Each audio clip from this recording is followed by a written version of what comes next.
Hello friends, welcome to middle class family Mary Sunkara. ఎలా ఉన్నారు? అందరు బాగున్నారా? నేనైతే చాలా బాగున్నానండి.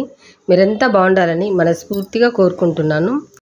ఈరోజు వ్లాగ్ అయితే సండే వ్లాగ్ అనమాట. సండే అయితే నేను నాటుకోడి పులుసు చేశానండి. అది మీతో షేర్ చేసుకుంటూ ఉన్నాను. వీడియో నచ్చితే ఖచ్చితంగా చివరి వరకు చూడండి. మీకు ఏమన్నా అనిపిస్తే కామెంట్ సెక్షన్లో కామెంట్ రూపంలో షేర్ చేయండి. వీడియో నచ్చితే లైక్ చేసి నన్ను సపోర్ట్ చేయండి. ఇంకా ఈరోజైతే నాటుకోడి పులుసు అయితే చేశాను. చూసారు కదా ఎలా ఉందో.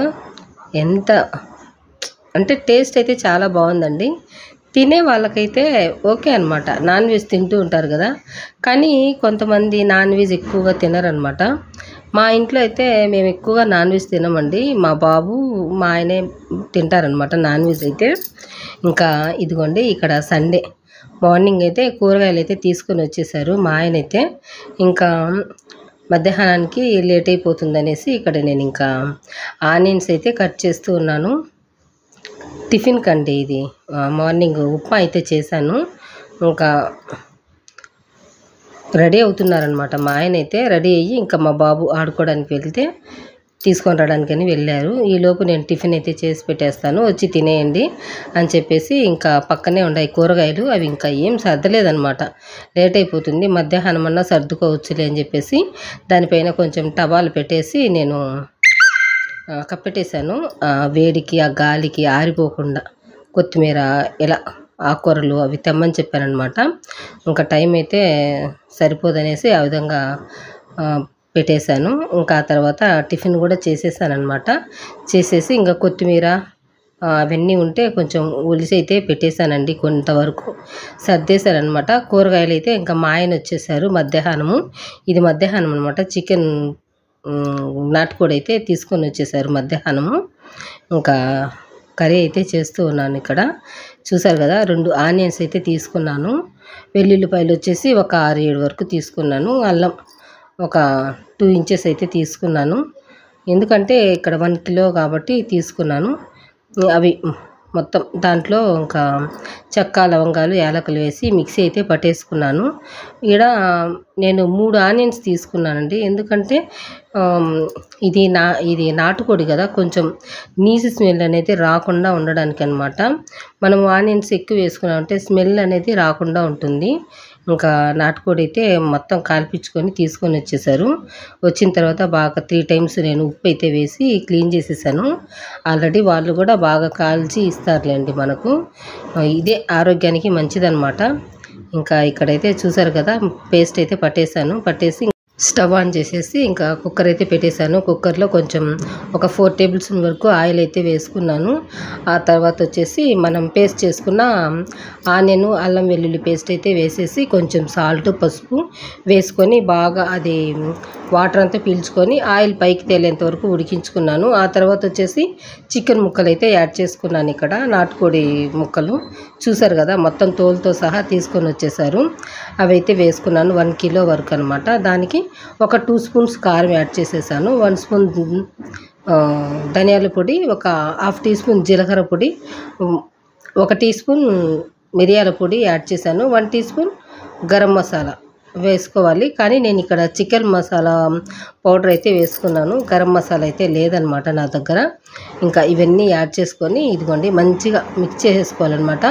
ఆల్రెడీ నేను సాల్ట్ వేసాను కాబట్టి ఇంకా ఇక్కడైతే నేను సాల్ట్ అయితే వేయదలుచుకోలేదు. ఇవి బాగా మిక్స్ అయిపోవాలన్నమాట. ఈ పేస్ట్లో మిక్స్ అయిపోయిన తర్వాత మనం పేస్ట్ చేసి పెట్టుకున్నాం కదా వాటర్, అందులో వాటర్ ఒక కాల్ లీటర్ వరకు వాటర్ అయితే తీసేసుకోవాలన్నమాట.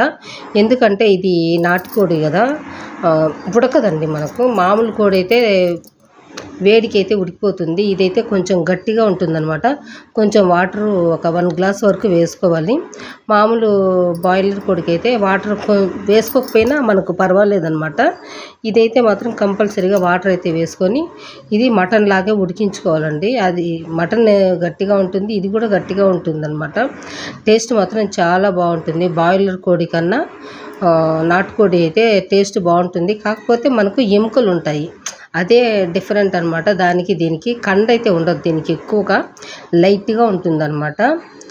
ఇక్కడ చూసారు కదా, కరివేపాకు కూడా ఒక రెమ్మ అయితే వేసుకున్నాను. ఈ కరివేపాకు వేసుకోవడం వల్ల మనకు నీసు స్మెల్ అనేది రాదు. చాలా వరకు ఇక్కడ నేను స్మెల్ రాకుండా మంచిగా కర్రీ అయితే చేయడానికి ఈ ఏర్పాట్లన్నీ చేసి మంచిగా ఒక గ్లాస్ వాటర్ అయితే వేసుకొని మూత అయితే పెట్టేశాను. ఇంకా అది ఒక 8 విజిల్స్ వరకు ఉంచేసుకోవాలన్నమాట. స్లో అండ్ మీడియం ఫ్లేమ్లోనే పెట్టేసేయాలి. అప్పుడే మనకి ఆ కూర అనేది బాగా సాఫ్ట్గా ఉడుకుతుంది. గట్టిగా అనేది అస్సలు ఉండదన్నమాట. ఎంత బాగుందంటే అంత బాగుందండి కూర అయితే మాత్రం. ఇందులో నేను టమోటాలు ఏమీ వేయలేదు. ఇష్టం ఉంటే వేసుకోవచ్చు. ఇంకా మా పాప ఏంటంటే టమోటాలు తినదనమాట, కర్రీలో వేస్తే కర్రీ ఇష్టపడదు. అందుకనేసి నేను ఇక్కడైతే టమోటాలు వేయలేదు. ఇంకా చూసారు కదా, ఇక్కడ కర్రీ అయితే రెడీ అయిపోయింది. అది విజిల్ పోయిన తర్వాత కొంచెం కొత్తిమీర అయితే చల్లేసాను. ఎంత బాగుందంటే అంత బాగుందండి. తినేసాము. ఇంకా మా పాప అయితే తనకి ఇష్టం లేదనమాట, ఈ నాన్ వెజ్ అంటే అస్సలు ఇష్టం ఉండదు. బాయిలర్ కోడి అయితే తింటుందనమాట, చికెన్ పకోడీ ఇలాంటివి. అది ఆ కోడి అయితే తింటుంది, మిగతాటి అయితే అస్సలు ఇష్టపడదండి. అందుకనేసి నేనేం చేశానంటే, మా ఆయన నాటుకోడి తెచ్చినప్పుడు ఇంకా తను బాధపడకుండా ఉండడానికి నాన్న కేక్ చేస్తానులే అని చెప్పేసి చెప్పానమాట. ఇంకా అమ్మ ఎలాగో కేక్ తెస్తుంది కదా, ఎందుకులే అని చెప్పేసి ఇంకా తను ఏమీ బాధపడలేదండి. వాళ్ళ నాన్నని కూడా ఏమి అనలేదనమాట. మధ్యాహ్నం నేను చక్కగా పులుసు వేసి ఇచ్చాను. ముక్కలైతే ఏం వేయలేదు, ఎముకలంతా ఉన్నాయనేసి ఓన్లీ పులుసు వేస్తే సంగటి పులుసు అయితే తినింది. ఇంకా 5 గంటల నుంచి ఇంకా అడుగుతూ ఉందనమాట నన్ను, కేక్ చేయమా అనేసి. ఇంకా నేను 8 గంటలకైతే ఇక్కడ ట్రై చేశానండి. కేక్ అయితే పెరుగుతో చేశాను ఇక్కడ మా పాప కోసం. చాలా అంటే చాలా బాగా వచ్చిందనమాట. ఇక్కడ కేక్ అయితే నేను ఎక్కువ క్వాంటిటీలో చేశానండి. దానివల్ల ఏంటంటే ఒక గంట సేపు పట్టింది నాకు ఈ కేకు ప్రిపేర్ చేయడం అయితే. ఎంత సంతోషపడిందో మా పాప అయితే. ఇంకా ఇక్కడ అది కేక్ ఉడుకుతూ ఉంది. ఇంకా నేనైతే ఇంకా ఎలాగూ పులుసు ఉంది కదా అని చెప్పేసి ఇక్కడ చపాతీలు అయితే చేస్తూ ఉన్నాను నేను.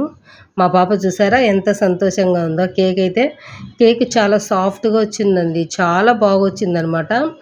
ఇంకా ఇక్కడైతే నేను చపాతీలు చేస్తూ ఉన్నాను. వెనకాల బట్టలు ఉన్నాయి, ఇంకా అవన్నీ మడత తీసుకొని చేసుకోవాలి. ఇంకా అదంతా మీతో ఏం షేర్ చేసుకోలేదులేండి, ఎందుకు ఇంకా ప్రతిరోజు బట్టలు సామాన్లు ఇవన్నీ చూపించడం అనేసి నేను అవంతా ఏం చూపించలేదు. చాలా సింపుల్గానే వీడియో అయితే ఎండ్ అయితే చేసేస్తూ ఉన్నాను. మా పాప అయితే ఇంకా వేడిగానే తినేసిందండి, అంత సంతోషపడిపోయిందనమాట. చాలా సాఫ్ట్గా ఉంది, పెరుగుతో చేశాను. ఈసారి ఖచ్చితంగా మీతో అయితే షేర్ చేసుకుంటానులేండి. ఎన్నిసార్లు చెక్ చేసిందో మా పాప అయితే, ఏంది ఇంకా ఉడకలేదు కేకు అనేసి చాలాసార్లు చూసిందనమాట. మొత్తానికైతే లోపల కూడా మంచిగా ఉడికిపోయిందండి. ఎందుకంటే ఇక్కడ క్వాంటిటీ ఎక్కువ వేసాను. మామూలుగా అయితే అందరూ 35 నిమిషాలు 40 నిమిషాలు 45 నిమిషాలు అంటూ ఉంటారు కదా, కానీ మనం వేసుకునే క్వాంటిటీని బట్టి కేక్ అయితే రెడీ అవ్వడము టైమింగ్ అనేది ఉంటుంది. నాకైతే 1 అవర్ పట్టిందండి కేక్ రెడీ అవ్వడానికైతే. చూసారు కదా, మా బాబు అయితే చూపిస్తూ ఉన్నాడు. కేక్ అయితే చాలా బాగా వచ్చింది. వెంటనే వాళ్ళు సగం అయితే తినేసారండి. తిన్న తర్వాత ఇంకా నేను కూడా ఫ్రిడ్జ్లో పెట్టేశాను. నెక్స్ట్ వీడియోతో మళ్ళీ కలుసుకుందాం. థ్యాంక్ యూ అండి.